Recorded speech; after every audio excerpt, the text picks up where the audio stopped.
Tip lang muna po tayo ngayon sa mga nasa abroad na gustong gumawa ng tortang talong na hindi na kailangang iihaw or i-grill ang mga talong para tanggalin ang balat. So una muna po ay tinusok-tusok ko lang po ito ng tinidor ang ating talong. Yan, tusukin nyo lang po ang buong talong ng tinidor. At pagkatapos ay ilagay lang po natin sa oven ng 200 degrees Celsius, mga 20 to 30 minutes. Pag wala pong oven, pwede din naman po sa microwave. Pero mas maganda po talaga kung naka-oven kasi mas matatanggal natin yung balat. So, tara! So, habang hihintay natin ang talong, gawin na natin kung saan na natin ihahalo ang talong.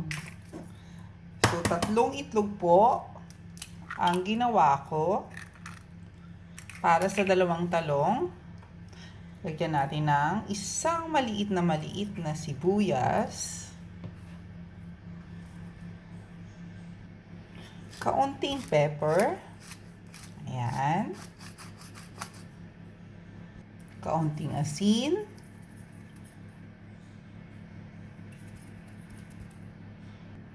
At kaunting garlic powder.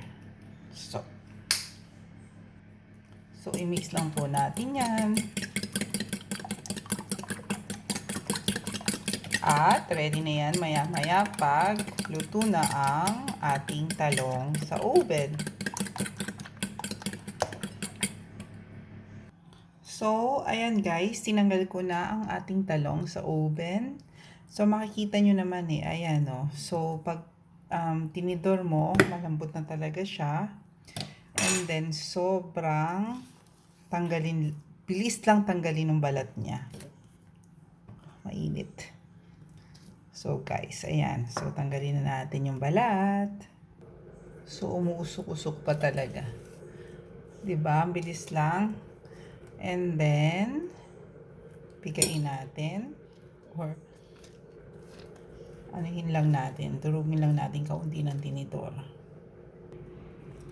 So, ayan guys. Nakikita nyo, okay na siya. So, ang next step natin is, so, ilagay lang natin siya sa itlog para lumasa yung mga nilagay natin na ingredients sa itlog. So, yan.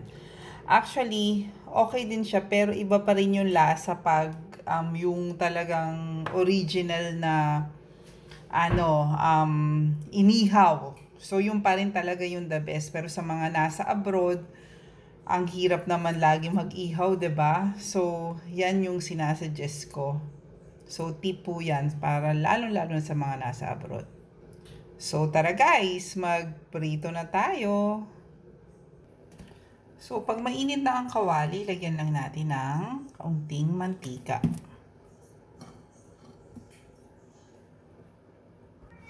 So, ayan, mainit na po. Lagay na natin lagay na po natin sa kawali at lutuin lang po natin. Lagyan pa natin ng kaunting itlog pa sa ibabaw para mas masarap. So, basically, luto na naman po pala talaga yung talong. So, ang gagawin po natin is, piprituhin lang po natin siya sa torta na itlog. Ayan. So, baligtarin natin. Okay na ba? Yan.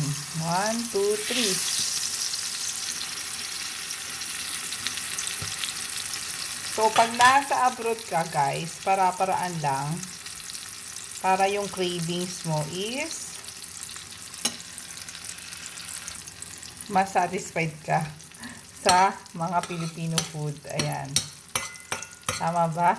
Parang bali-baligtad na yung salita ako.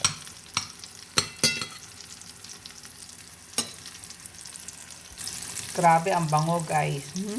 Yung bawang, yung sibuyas, tapos yung amoy ng talong, sobrang grabe. Excited na ako kumain.